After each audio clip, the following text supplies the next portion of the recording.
Gobernabilidad peronista en riesgo en un contexto de escasez. Y por el otro lado, ¿quién es Alberto Fernández? Ese hombre que va a una Formosa muy cuestionada y halaga el modelo formoseño. Este es el tema con Eduardo Finanza. Lo vemos.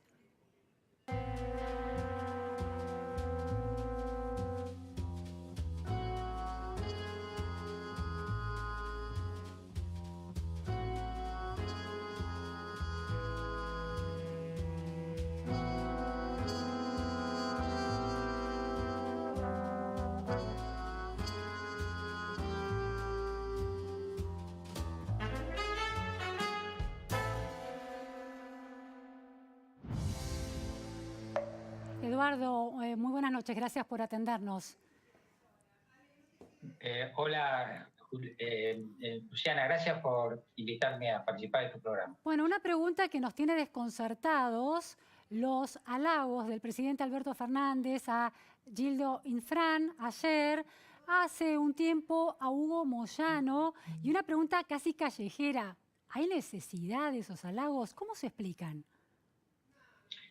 Yo no sé si hay necesidad y no sé cómo puede impactar esto en la imagen del presidente. Lo cierto es que hoy Alberto Fernández tiene índices de popularidad muy altos. Hay que ver cómo es también la psicología de los líderes políticos cuando se encuentran con semejantes niveles de apoyo. En este momento el gobierno tiene una aprobación de un poco menos del 80%, y la imagen personal de Alberto Fernández está en 65%. Hay que ver él cómo está recepcionando esto. Y hay que ver cómo se desarrolla, me parece a mí, su argumentación estando en la presidencia, porque en el inicio, incluso luego en el discurso del 1 de marzo, Fernández fue muy enfático en la necesidad de llegar a acuerdos, de cumplir con el ideal de la unidad nacional. Bueno, todo esto que se ha repetido mucho en la política argentina, que tenemos derecho a pensar que es algo retórico, pero también, y sobre todo en las circunstancias excepcionales que provoca la pandemia, podemos pensar que a lo mejor sea algo factible. Desde ya que me parece que es algo necesario. Ahora, Alberto Fernández es un político que tiene el rasgo de haber sido un funcionario público durante muchos años, tiene el antecedente de haber construido el kirchnerismo junto con Néstor Kirchner, se mueve dentro de una cultura política que yo llamaría nacional y popular, bastante afín a lo que es el peronismo. Y yo te diría, es un político en este sentido, si nosotros nos trasladamos a otro sistema político, es un político del centro hacia la izquierda. Entonces, lo que un político del centro hacia la izquierda manifiesta, seguramente para los que están en el centro político hacia la derecha, es algo que tienden a rechazar. Me sorprende, Eduardo, la definición de Alberto Fernández como un político del centro hacia la izquierda, porque la construcción que él ha hecho, por lo menos, sobre todo, cuando era jefe de gabinete en el kirchnerismo y después, de acercamiento, por ejemplo, al empresariado. Parecía moderado del centro hacia la derecha. No, pero decir hoy del centro hacia la izquierda es una, digamos, etiqueta general. Porque además yo te voy a decir algo que coincide un poco con tu último entrevistado. En la medida que los problemas del país se repiten y son estructurales, nosotros vamos a ver que el discurso ideológico es distinto entre las fuerzas, pero después las políticas públicas terminan siendo muy parecidas.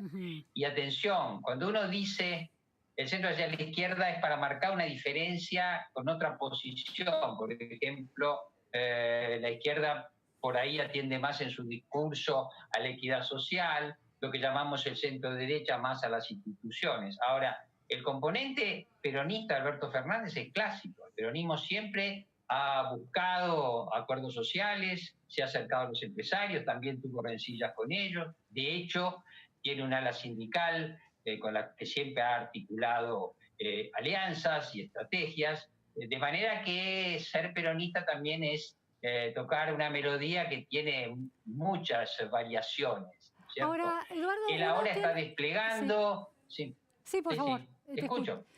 No, lo que te iba a plantear era esto. Uno sabe quién es Cristina Fernández de Kirchner. Es una identidad clarísima, sabe los márgenes en que modula su voz política.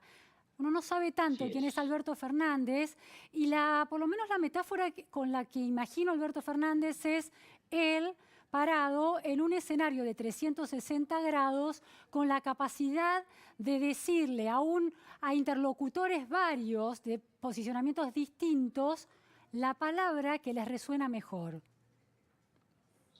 Sí, bueno, sí, eso es cierto, pero no nos olvidemos que los políticos, y sobre todo en la época que vivimos en campaña permanente, decimos, son cacholos, o sea, es un discurso que procura atrapar a la mayor cantidad de electorado. Consideremos además que los electorados y el votante que define las elecciones en las democracias contemporáneas es un votante relativamente despolitizado, que está escuchando a los líderes políticos y pensando si ellos le van a resolver los problemas que tienen. Y cuanto más amplio es un político en su discurso, yo creo que más voluntades eventualmente podría captar. Ahora, el problema de Alberto Fernández es que él se ha presentado ante la sociedad argentina como candidato a presidente y como presidente con un perfil moderado y dialoguista. La cuestión es que su principal socia y propiciadora tiene un perfil que no es moderado, tiene un perfil confrontativo, como bien decía, ya conocemos quién es Cristina Kirchner, y yo creo que tiene un componente de resentimiento que hace difícil llegar a acuerdos. Fíjate que pareciera que Cristina Fernández carece de un discurso para un episodio tan difícil como que estamos pasando.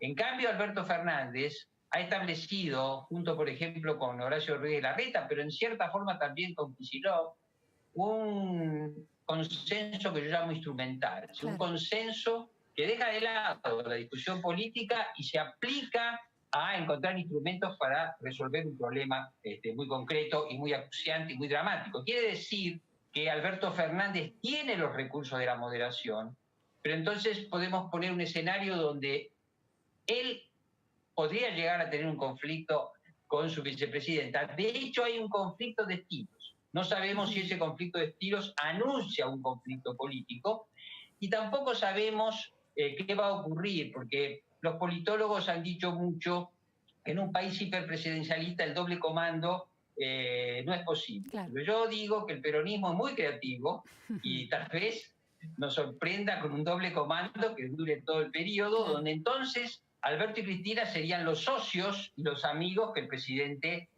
dice que son. Eso es un tema que está abierto, porque uno debería pensar qué pasa con el perfil político con que Alberto Fernández se presentó a la sociedad y qué posibilidad tiene de seguirlo desplegando. Vamos a, digamos, hoy su aceptación pública y su alta imagen es por haber ejercitado ese estilo. Claro. Hay una diferencia notable en imagen positiva con Cristina Kirchner. Ahora te hago una última pregunta. Vos señalás que hay un tema del peronismo que siempre ha gobernado en cuestiones, retomando crisis, pero después en contextos de escasez, de cierta holgura, ¿no? Con los commodities en algún momento o los ingresos por las empresas privadas durante el menemismo. Ahora hay escasez.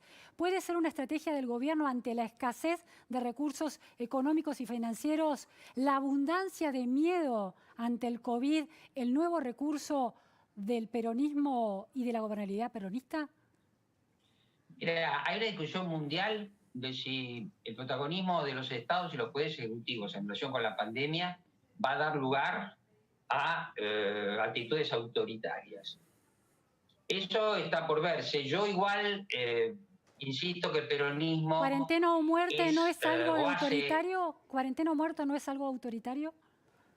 No, bueno, pero ¿sabés qué pasa, Luciana? Disculpame que discrepe. No creo que específicamente el discurso oficial sea cuarentena o muerte. Yo creo que es el discurso que transcurre más bien en las posiciones más contradictorias o más militantes. Que yo sepa, el presidente no ha dicho cuarentena o muerte. Ha dicho cosas que son discutibles, como la cuarentena va a durar todo lo que tenga que durar. No me parece, porque entonces también deberíamos pensar que Horacio Rodríguez Larreta dijo lo mismo, ya que está sentado con él trabajando todos los días. Yo creo que nosotros debemos, o por lo menos yo siento que debemos hacer análisis, debemos diferenciar los estilos. Yo creo que tuvimos un consenso inicial que fue instrumental y político, pero después ya empezamos a ver que los cultores de la grieta están dispuestos a ponernos frente a dilemas irreconciliables. ¿Cierto? Salud, economía, muerte, no me parece. Yo creo que, o al menos no es, no es lo que yo estoy viendo. Muchas gracias, Eduardo Fidanza, por estas precisiones, no, este análisis tan interesante. Gracias, buenas noches. Hemos llegado al final de la repregunta Noticias a Fondo con las preguntas y los datos que tiempos excepcionales demandan. No se vayan, dos anuncios. Por un lado sigue Pablo Sirven con Hablemos de otra cosa y hoy tiene a José María Muscari. Y mañana es la repregunta en especial. Elvira Lindo, escritora española, columnista del diario El País de Madrid. ¿Quiénes somos en la pandemia? ¿Quiénes seremos después de la pandemia? Y Carl Zimmer, periodista de ciencias del New York Times en Estados Unidos, con todas las respuestas sobre el COVID-19 y el coronavirus. Gracias. Hasta la semana que viene.